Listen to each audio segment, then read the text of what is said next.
liturgical year or the sacred year is at a Bible study that Ann Ehlert had for a group of young women like 10 years ago. And it was just sort of random. And but she loved what I had to say so much that she just kept prompting me to tell other people about the liturgical year in these different settings. So that's how we're here all these years later with me doing this. I always start these, though, with reading a poem. You guys don't know that because you never heard me do this before, but all of the various women events that I've spoken to, I always start that way. So we're going to keep the tradition going. This is a poem called Passing Ordinary Time by Enuma Okoro, who's a Nigerian-American poet. It is a hard art to learn, catching quiet by palms raised, cupped in air, shifting location here and there like trying to guess the pattern of falling leaves, and hoping to feel the soft descent of moments when silence slips between sounds. This ordinary time is gifted with days, weeks of mundane grace, routinely following the liturgy of hours, anticipating creation, turning its prayer and praise to the rhythms of incarnate love. I'm used to the uproar, the holy drama, the appetite's gnarled discord of fasting and feasting on borrowed time, the knocking of angels, the blubbering piety of waiting, appointed seasons of guilt and grief, tears of joy and disbelief, the birth of miracles, the passion of virgins, the morning of a love so divine. This ordinary time is gifted in its quiet, marked passing. Christ slips about, calling and baptizing, sending and affirming, pouring his spirit like water into broken cisterns, sealing cracks and filtering our senses that we may savor the foolish simplicity of his grace. So the way the liturgical year began, specifically in this Christian form, is it's based on the appointed holy days that God gave to the Jews when he created the law. So they had various feasts, Feast of the Tabernacle, the Feast of the Passover, all of these different days were already baked in, right, to the way that Jesus lived his life, the way that the disciples lived their lives. They already had these sacred rhythms of the way that they ordered their time. And so the Christian church's sacred year is based around those same sorts of rhythms, those same sorts of times, because the sacred year follows the life of Jesus. And so we're following his sacred rhythms, his living years, the way that he would order his life. The gift that I feel is one of the gifts of liturgy, specifically the liturgy that I grew up with, and we all have here in the Anglican Church, is that we, when we follow the liturgical year and all of the liturgical readings, you are reading the whole Bible every 2 years. So you get the whole of the Old Testament, and then you get the Gospels twice. Because again, liturgical year is just the life of Christ, right? So we start in Advent with his pronunciation and the anticipation of his coming. And then we go through the year and we get through his growing up, his disciples, and his death. And obviously the birth to death part, Advent to Easter, is not Advent to Advent, because between the Easter and the Advent, we have what's called the ordinary time, which is what we're changing into right now. As you can see, we have white and we have green, because Andrew is literally in the midst of like turning us all over and over again. But anyway, the I was just trying to focus us in on the why of what all of these seasons and these rhythms mean. I think people get sort of, at least in my experience, I grew up in liturgy. This was what I've always known. This is always how I've been taught to practice my faith, is following the church's liturgy, following the rhythm of the liturgical year, the sacred year. And then when we moved from California to the Midwest, I sort of encountered evangelicalism and the sort of Protestantism that's divided from liturgy for like the first time in my life. And I kept experiencing the same sort of, these themes of people would be like, we don't like liturgy because that is forcing people to do certain things, right? They do that thing because that's the only thing that they know how to do.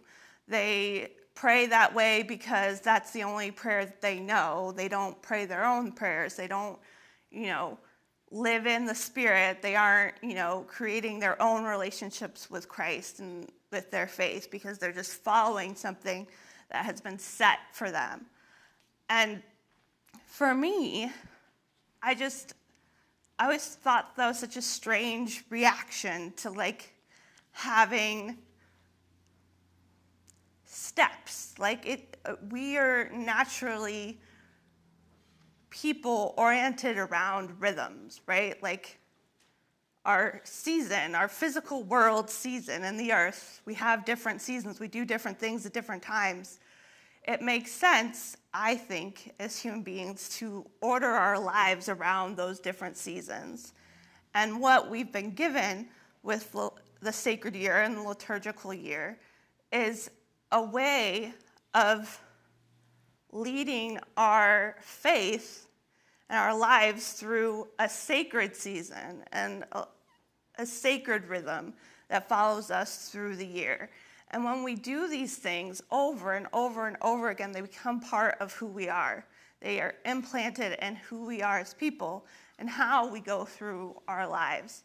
And again, I just think that anything that is just, if this is what Jesus did, I think it's just kind of silly to be like, well, I know a better way to do it than the way that Jesus did it. Always seemed a little bit silly to me. But so that is kind of like the really high mark of what the sacred year is, right? And why we're doing it, and sort of some of the reasons that we do it the way that we do it. And again, one of the things that I think resonated with people when I've spoken about this before is because I've lived liturgical life, right? Like this has been my life, the whole of my life. I've been in a church that follows a liturgical year, a sacred year. The whole of my life has been ordered, kind of like Jesus, around these sacred holidays and these rhythms that I've done my whole life. So I can say now that it has shaped the way that I live. Having a season where you step back from the world and where you're fasting and like thinking about your life and what it looks like right now. Having those seasons baked into just every single year changes the way that I see the world and the way I interact with the world. It gives me spaces where I can say, I don't want to like be doing 10 million things right now. Like I have permission to live a different way than the way the world is turning around me. Like I have doors and opportunities to go into a place where time is running differently and I can run in that time. And so these are the sort of things that I've found to be really wonderful about the practice of the sacred year. And from everything that I can see about Jesus and the early Christians is that they all really love those things about their lives as well. Like the fact that we have seasons of feasting, seasons of fasting, it's natural. It's the way that we are meant to order our lives. That's why God gave those holidays and those feasts to the Jews all those years ago, because it helps to have things laid out for us. We like rhythms, we like habits, they're important. And even if we don't make this sacred year a habit, if we don't make this liturgical year a habit, our lives will fill with other habits because we're habitual people. No matter how much you might struggle to form new habits, or you might think that you're not somebody who does the same sorts of things that other people do, you have your own habits.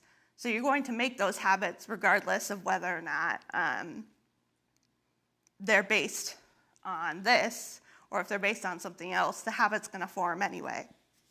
So having something that we can follow is a good thing. I'm trying to figure out how to transition to this other thing that's just a fact. But our calendar, right, is also ordered on the moon and the eclipses, or the equinoxes.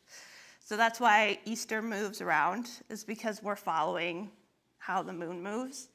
And the reason that Jews and Orthodox Christians, Easter doesn't always come at the same time as our Easter is because when Augustine changed the calendar to be 12 instead of 10, the phases of the moon changed, and so our weeks changed. And that's why we have different ones. There's probably a more elegant way to change that transition, guys, but FYI, that's where it came in my notes, and I should have been more specific. This is not something that I ever had as a child, but it's become very popular every time I've heard somebody talk about the sacred year or the liturgical year, either for kids or adults. It's just physical representation of what we're doing, which is nice. So it has how we start here in Advent, right? And you follow Advent to Christmas to this green part. And if we've learned anything the last 5 minutes, is that green, which Andrew is helpfully changing everything into, means ordinary. It's our ordinary time. So we have Christmas, or Advent, Christmas, our first ordinary time, which is Epiphany, the season between Christmas, Jesus being born. So this is when the wise men came, the baptism of Jesus, the Annunciation of Jesus, when he goes to the temple with his parents, and they forget that they left him there because he just kept talking to people, and they were halfway down the road, and they're like, where is he? And he was still in the temple.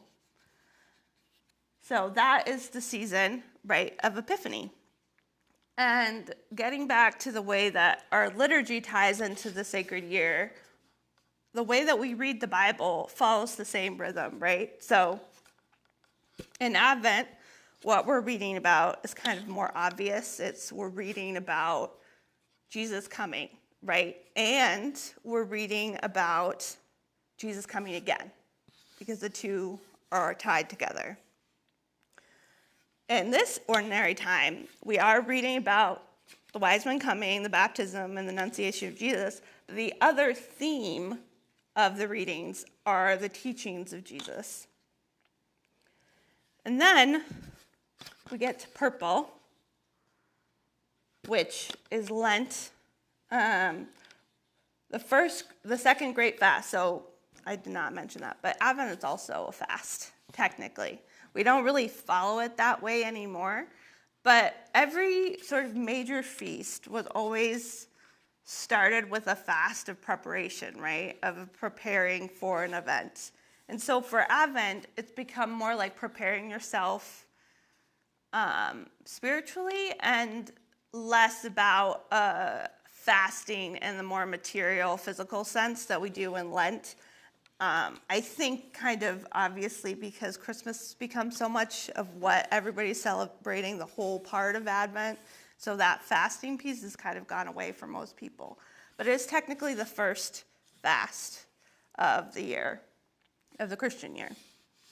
So Lent is the second great fast. It's the 40 days, which follows the 40 days of Jesus being in the desert and going through the temptation is the basis, right, is what we're following. Because everything, again, it wasn't just like humans deciding, I think this makes sense. Again, everything is based on the life of Jesus, right? We're following, all of these rhythms are based in how he lived his life. And how he's lived his life was based a lot around the feasts that Judaism still to this day practice, because those are the feasts that were laid out to them by God in the desert when they got the law. So we have Lent. I feel like I don't have to get into Lent very much just because you all know what Lent is by this time. And Holy Redeemer, I guess if I was prompted more by there being people who don't know what Lent is, I might get into it more, but I feel like you guys all know. And I guess this is being recorded for new people, so maybe I should get into it more. What do you guys think? Should we talk more about Lent, or do you feel that you know what Lent is? Okay. Sorry. So, like I said, it's the 40 days, right? Which is based on Jesus' temptation. 4 Sundays. And each Sunday, so it includes, it's 40 days starting with Ash Wednesday, which is our introduction to Lent. We come into church, we receive the ashes, and are invited to partake in the Great Fast. And again, this is something that we're not doing alone. What liturgy gives us, or again, something that I believe that liturgy gives me, is a community, right? These are things that we enter into as a church communal, as a church Catholic, all around the world, the small c Catholic. We together are all doing these rhythms together. So when we enter the fast, even if it's not exactly the same time that Orthodox enters the fast, so the Pope and the Archbishop of the Orthodox Church, and it's a special name. That's not Archbishop, but I can't remember what the special name is at the moment. They really do want us all to be on the same calendar, because we should be all on the same calendar, right? Because that is, as a world, as a Christian faith together, we should be all going through the same rhythms. But we're mostly together. And so on Ash Wednesday, we all come together and are invited to begin a fast as one people doing the same thing. We're all coming together. We're all coming into a period to examine who we are as people, how our faith has been built, how we would like our faith to continue to grow, where we're at. It's a check-in, right? What am I today? What am I this year that I wasn't last year? What do I want to be the next year? What am I being made into by this sacred year that we're going through? What is Christ molding me to be? These are the things that we examine when we go through Lent. It's 40 days, and the Sundays don't count, because every Sunday is a celebration of Jesus' resurrection. Every Sunday is a little mini Easter. So technically, if you fast the 40 days, you don't have to fast on Sunday, because if you fasted on Sunday, you would be fasting for more than 40 days. And I think it's a little bit silly to try and do something more than Jesus did. just between you and me. I know some people like to, but again, if it was good enough for Jesus, I think it should be good enough for you. So, we get through 40 days of Lent, and the last few days, right, are our Holy Week, which is where we spend the last week of Jesus with him, which is also the feast of Passover, which is one of the foundational feasts of Judaism, right? It's that celebration of Jesus passing over the Jewish people and bringing them into their promised land and taking them out of Egypt. So that's what Jesus is celebrating that week. And that is what we follow him through on that week. So we start with Palm Sunday, with him going into Jerusalem to celebrate Passover. And when he goes into Jerusalem on Palm Sunday, he's being celebrated. He's being recognized as this person who every Passover for all of these thousands of years they've been promised is coming. This Messiah, this new Elijah who's going to come. And he's finally here in Jerusalem at Passover. He's come. So they're celebrating that. But what Jesus knows and what they don't know is that he's coming there to die, because what they imagine their Messiah to be isn't what he actually was. And so we start with Palm Sunday, and we start with that celebration right before we go into the hardest of the Holy Weeks, right? Or at least the week that was the hardest for Jesus, the week where he's preparing to die, the week where he's preparing to be betrayed by all those people who love him and who promised that they would be there for him. And so we start with Palm Sunday. We have Holy Monday and Holy Tuesday and Holy Wednesday. And these days did historically have like specific feasts and specific prayers and things that people would do. And you can still do those things. They're still around. And obviously the liturgical year, I sort of keep mentioning, does have readings every day, right? If you follow the Book of Common Prayer, you are reading the whole Bible every 2 years. And you read the Gospels twice and the Psalms. You read the Psalms and the Gospels twice. But actually you might read the Psalms more than twice, so I'm just going to leave it. You read the Gospels twice and you read the Bible twice.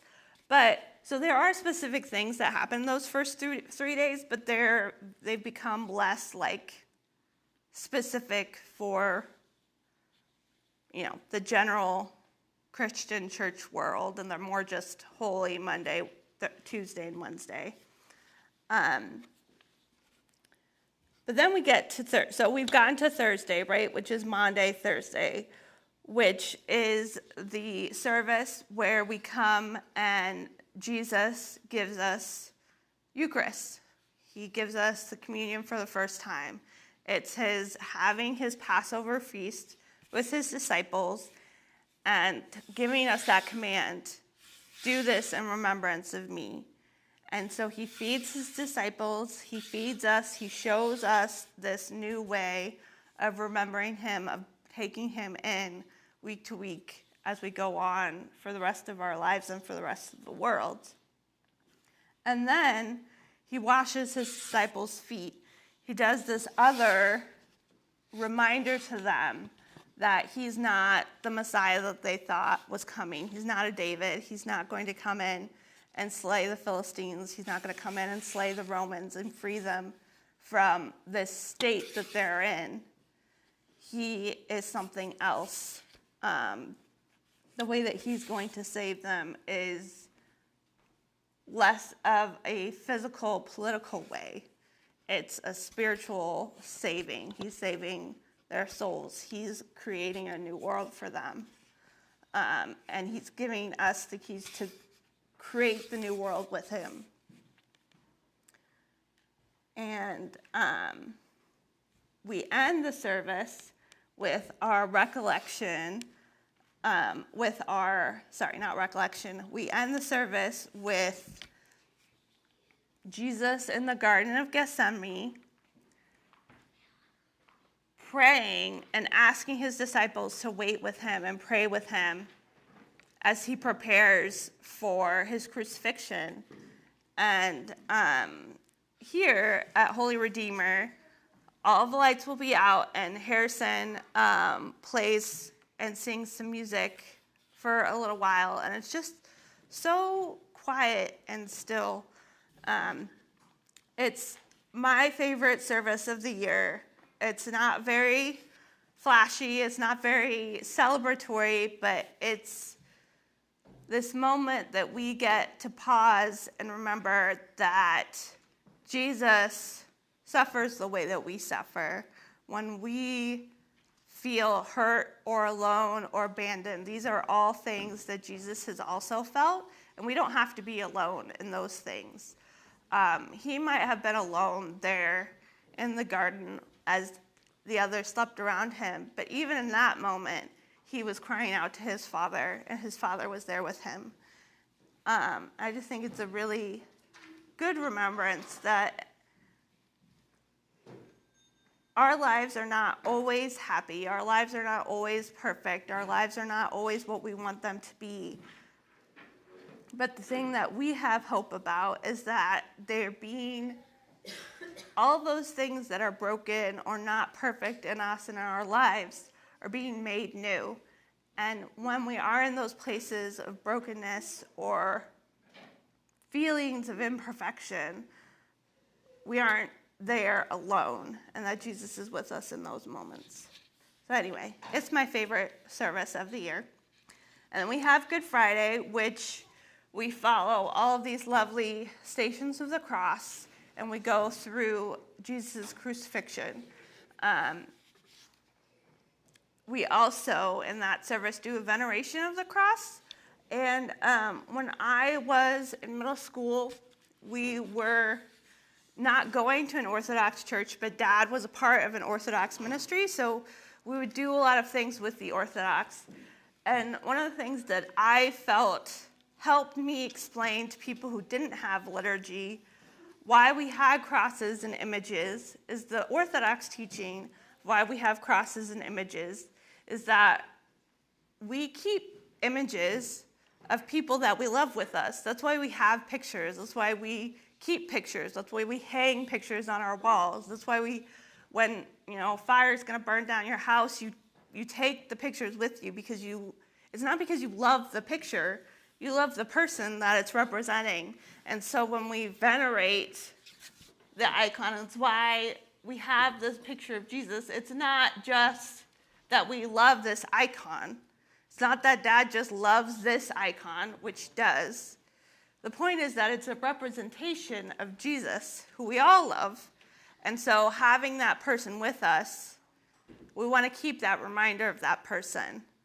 And so it's one of the things that I love about the Orthodox Church that it gave me is like giving me language to explain church art to, in my experience, is a Midwest that was founded on Calvinism and Protestantism, and how it's verboten to have representations of God and Christ in your church, which I think is a little bit crazy.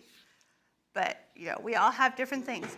And I haven't gotten to it, but one of my, books to recommend is You Are What You Love by James K. Smith, The Spiritual Power of Habit. And he is a Calvinist philosopher. He teaches at Calvin.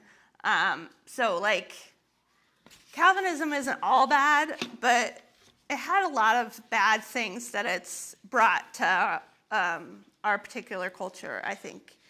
Anyway, we should have images of Christ and the Bible in your church because it teaches us, right?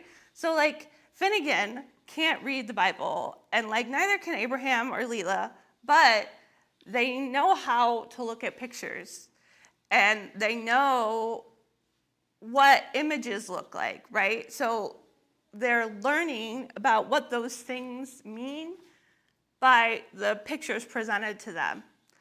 And that's been true of humans in our entire history. Is we make art, we make pictures, we draw things. We've always done that.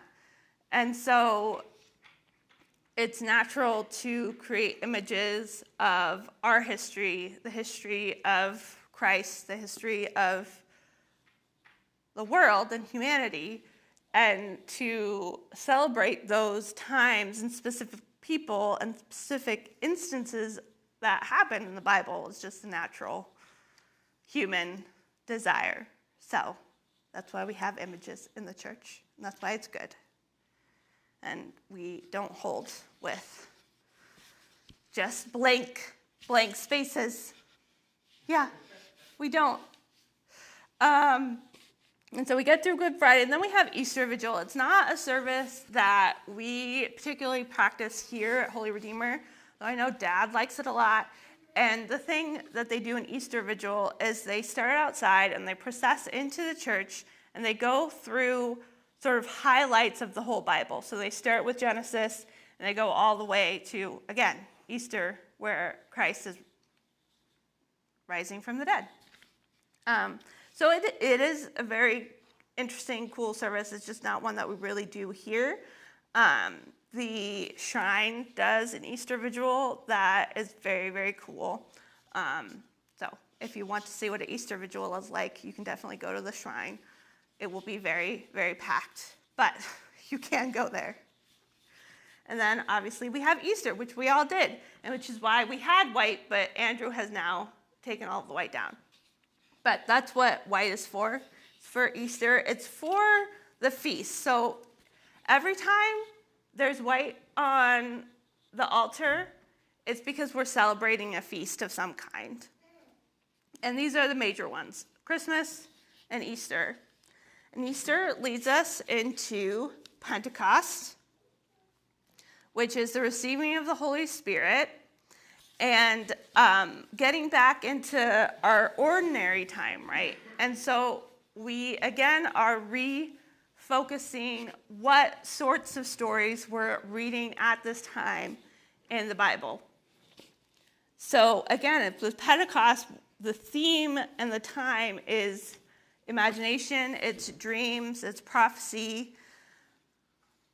It's all of those things that are in the Bible, that are in our teachings. It's a focus on those sorts of things and those sorts of ways of being,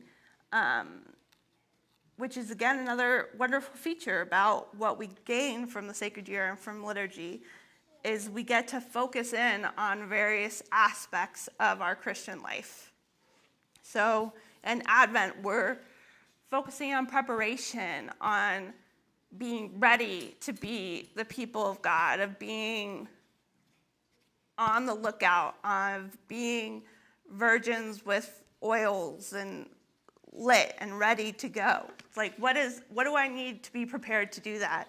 And it's also obviously like following how a pregnant woman would like prepare for this child, for this new life that's about to begin.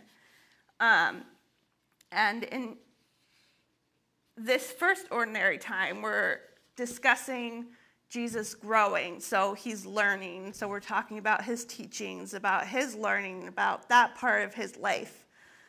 We've talked about Lent, talked about Easter. So now we've gotten to our great big ordinary time.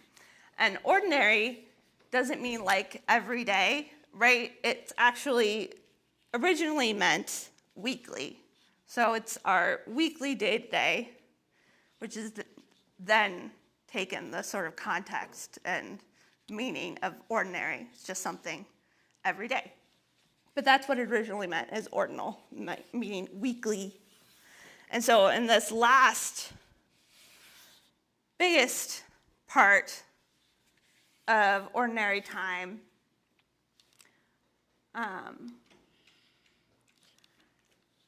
we get into the drudges of a lot of things. This is where we read numbers in the Bible, and it does become a little bit of a drudgery from time to time.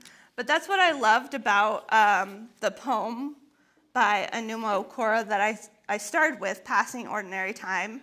It's that reflection, right, that not everything is flashy in life. And so that sort of general, quiet, everyday building of just going through the motions is good and important. And we've got to celebrate those times in our lives as well. And it is a gift to have that ordinary time. It's a gift to have regular rhythms, the everyday, the coming and going, because that regular rhythm, that habit building that we're doing is changing us. And again, that's why it doesn't really matter if you think that liturgy or the sacred year is kind of conscriptive, because even if this isn't the habit that you're building a habit of some kind. And so having this be your habit is just a better habit to have. And another one of the things that I love about liturgy is that it is communal. And so we're all moving through these movements and rhythms together. And the gift, again, is that when you don't have all the things that you need in order to move rightly or the best way through the rhythm, the church is going through the rhythm anyway, and their community is going through that rhythm with you. And when you can't do it, they're doing it for you. And that is still a community that you're a part of. And so even if you don't feel like you're doing the rhythm, you are, because you've entered into this community, in this space, in this life, and that rhythm is happening with you. And when you're ready and when you can be a more active participant of the rhythm, it's there for you to just flow along with. And so it's a gift. The liturgical year is a gift that we've been given. And it helps us measure our lives, and it's something that we get to take with us through the whole of that. We had a wedding in California a couple of months ago for our cousin, and again, I've been in liturgy my whole life, so I was there when she was baptized. I can't say that I remember the baptism that she had at this church, but I was there, I know that. And so I saw her baptized. I saw her go through too many funerals in the church, where she lost her mom and her older brother when she was 9. I was 13. And then I saw her watch the grandmother who had taken her into her room because she had watched her children lose a parent too young. And so she remembered what it was like ask for a parent that's not there anymore. And I saw her lose that grandparent there at that church. I saw her lose her older sister way too young, 6 years ago, in that same church, just out of the blue, unprepared. And then I got to see her be married there and start this next part of her life in that same space. And I've seen her go through the rhythm of this life, the habit of this life, this sacred place and this sacred time. I've watched her do those rhythms. And it's special, and it's a gift from God. I keep saying that, but it is. It's a gift that we've all received. And it's a gift that we can enter into at any time. And it's a gift that changes us, and it makes us new wherever we are on the little circle. So thank you for coming. Bye.